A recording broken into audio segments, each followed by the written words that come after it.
আপনারা কেমন আছেন? ভালো আছেন? আলহামদুলিল্লাহ আমি ভালো আছি। এখানে আজকে বানাবো গোস, আপনার বিফ মতলব গরুর মাংস, একবারে ফ্রেশ সুন্দর গরুর মাংস।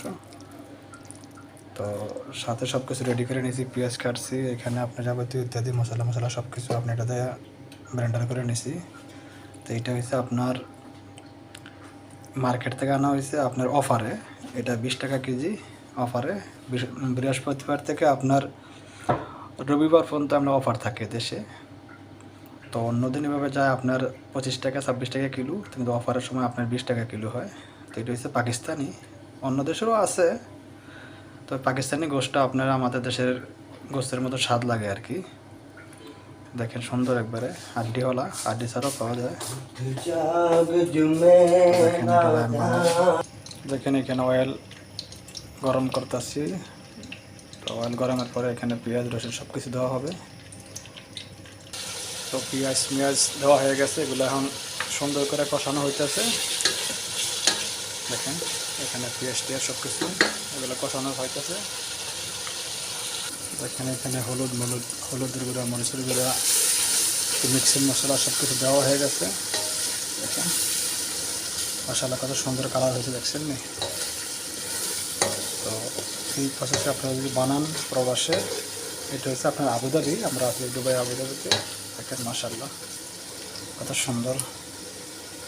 তখন এটা একটু হালকা গরম করার পরে তারপরে এখানে আমি গোশগুলো দেওয়া হবে আর কি, গোশগুলো দিয়ে দেবো। দেখেন এখানে মরিচটা একটু আনাম রাখছি, কাঁচা মরিচটা, কারণ এখানে হালকা কাশ্মীরি মরিচের গুঁড়া দিয়েছি কালারের জন্য। তো বেশি ইয়ে করলে বা জাল হয়ে যাবে। এখানে একটু পানি দেওয়া দরকার, কারণ নিচে লাগতে আছে। ওইখানে আমি দিয়ে দেবো হালকা কিছু কাঁচা টমেটো, যেন বোনা হবে না, টমেটো দিলে একটু হালকা ঝোল থাকবে।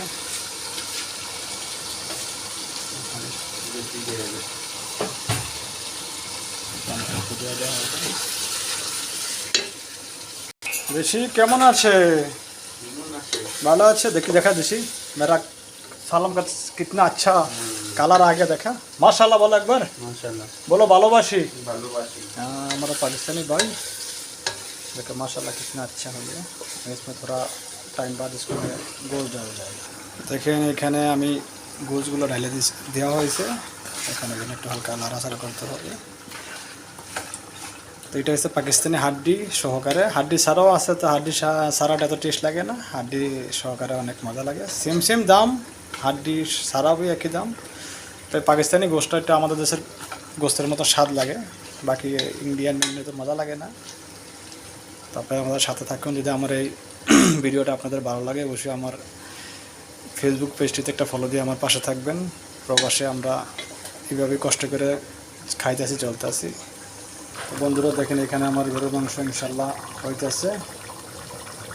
আর এটার ভিতরে দিয়েছি বাসমতি রাইস চাউল, মানে ভাত। এখানে সালাদ মালাদ সব কিছু রেডি আছে। তো আপনাদেরকে দাওয়াত, ইনশাল্লাহ আপনারা আসবেন। আল্লাহ হাফেজ, আসসালামু আলাইকুম।